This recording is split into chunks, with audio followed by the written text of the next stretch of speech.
صادري قدوميه جارنكا oo garab jooga ilaahay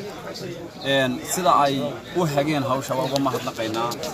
si fudud baana ilaahay noogu dhameeyay warkuna waa inoo dambeeyay kullay wixii wax qabaday hawlo markaynu galno ayayna wax iska oranaynaa laakiin wuxuu baa idin sheegay markii dhawadna waan haddana ku cilmay salaba berigi dhaweyd aan hawsha qabtay idin sheegay sidoo u barateen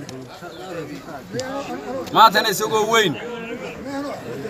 ayuu si idin leeyman doonaa ilaahay sida khayrkeena waafajiyo aadiyadna waa maasay wadana gudoomiye aad baad u mahadsan tahay hal su'aal ku weydiin laano ka socdo TV Universal su'aasha ku weydiinaya waxay tahay berigii hore degmada Boorama maxaydaan xilkeeda aad wareejinaysay deyn lacag aad ku wareejisay haddana maayirkan cusub maxaydaan maayirkan hore hadda xilka xayuubinta maanta lagu sameeyay isagana musuq bay hay'adaha anti dhowrku ku eedeeyeen taa darteed baana keentay in xilka mar kale adigu aad ku soo laabato maxaa markaa farqo idin dhaxeeya horta waxa weeye marka shaqo lagu jiro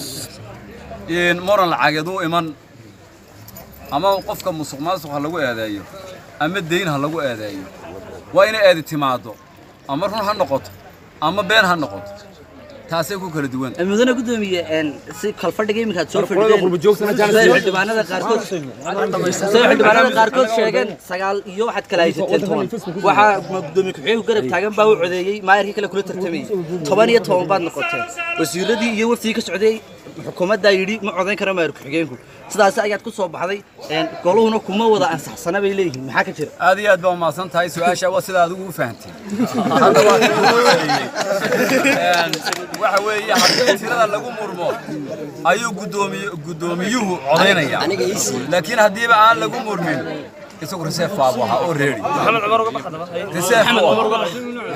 had murano kamu iman goluhu waa ku ilaatan gabadh baa naga maqan labaatan ku joogay inta kale say u kala codeeyeen waa la arkayay haddii alla ila isbarbar dhaco ayuu gudoomiyuhu codeyn lahaa jaarinka haya laakiin haddii aanu murmo jirin oo aad loo kala fogi waxa weeyaan tirada halkaas ka muuqataaye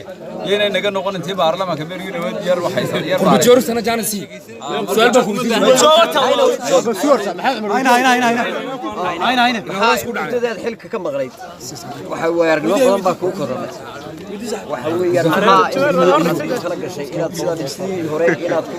wadadii jidkii hore inaad ku maabushaa doonaysa mise inaad ka leexato inta ee korodheed sheegaysid marxaadka ka tahay ayaan dawladda degmada ka maamulay